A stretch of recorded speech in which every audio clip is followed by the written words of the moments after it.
Това е кратко интервю с феномена на Витоша и на Кладница, Бичи, Георги Бошков Петров. Да ни разкажете няколко думи за вас. Роден съм в село Срем 1935 година, близо до Елхово, 20 км от Елхово. На малки години там съм завършил основното си образование. 2-3 години съм бил селско козарче. След това отидах в Бургас, работих 3 години в корабостроителния завод. Как се казва? Илия Бояджиев. Така.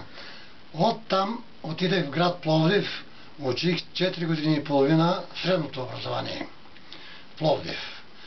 От Пловдив после завърших средното образование, отидах в град София и завърших Висшия икономически институт град Мас. Така. Това беше 1961 година. След 1961 година бях разпределен в град Велико Търново. Бях 1 месец там, но не можех да издържа там и тръгнах към Дъбово, гара Дъбово.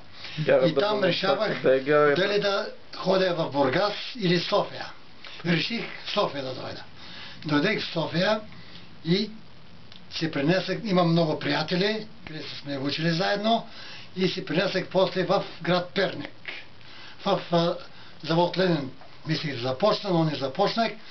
Почнах да работя в една кооперация строителна. Работих 3 години.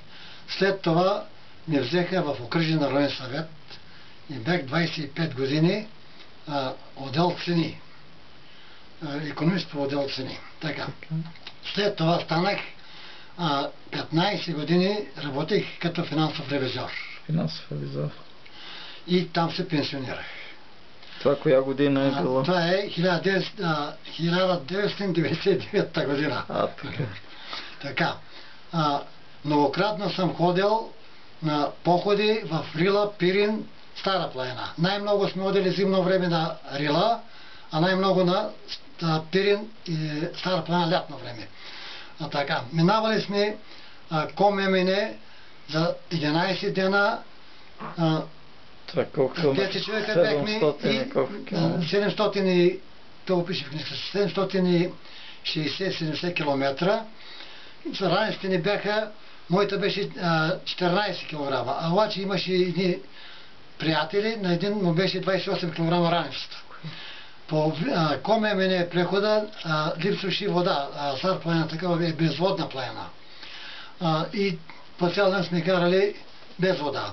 Пътували сме някой път по 13-18 часа. И на прехода ни от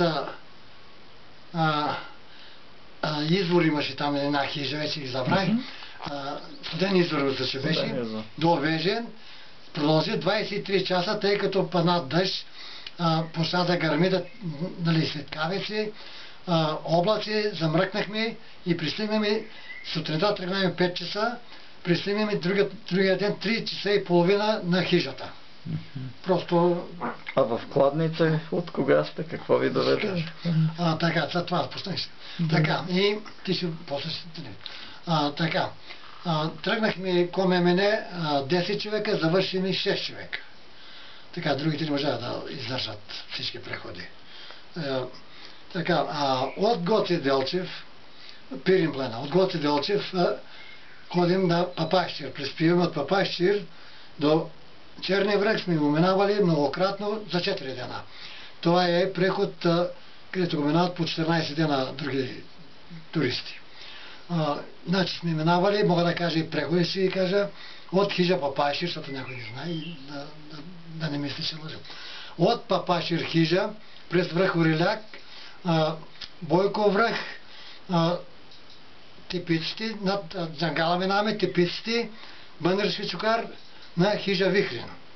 От хижа Вихрин, втория преход, през връх Вихрин, Кончето, Боеви дупки, Предела, Капатник, Македония хижа, Македония. Това е над Благоевград.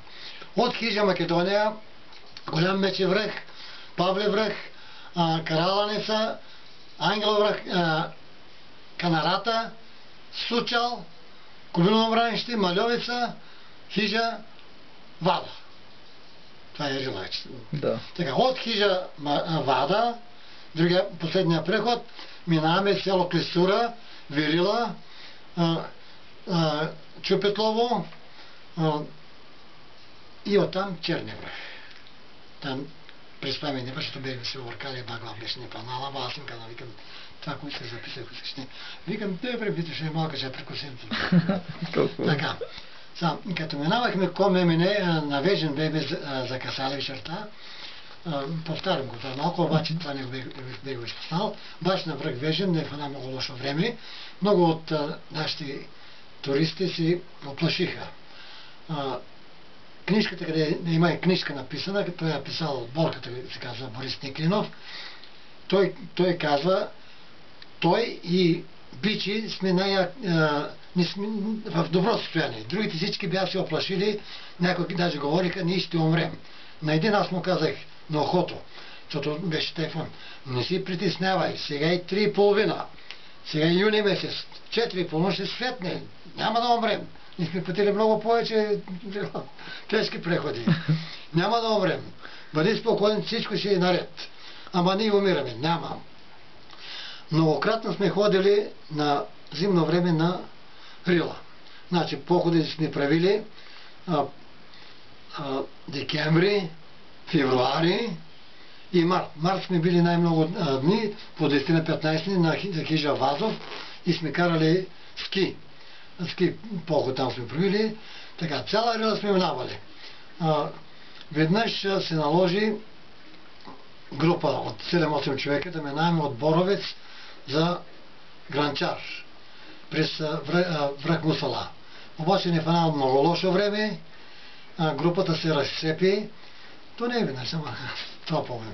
Групата се разцепи, гъста мъгла, силен снеговалеж и всеки оставаше под Мусала, над леденото езеро, кой къде намери. Аз извиках, ама те не ме чуват, но не могат да се движат. Аз и още един Ивайло имаше, брадата го викаме, те беше брада, с пълзене се качиме на Мусала, взимаме едно въже от 20 метра, туристическо, алпийско, пуснеме въжето и ги изърпаеме и там вече пиеме по чай. Там не е станция, то е станция, но не е за туристи и там човека научния, който се занимава с научна дейност, казали, връща се обратната към хижа Мусала, а ние имаме преход към Гранчар. Там ще минава малък близнак, голям близнак, вапите. Диви, извинявам се, това диви малини ли са? Не са.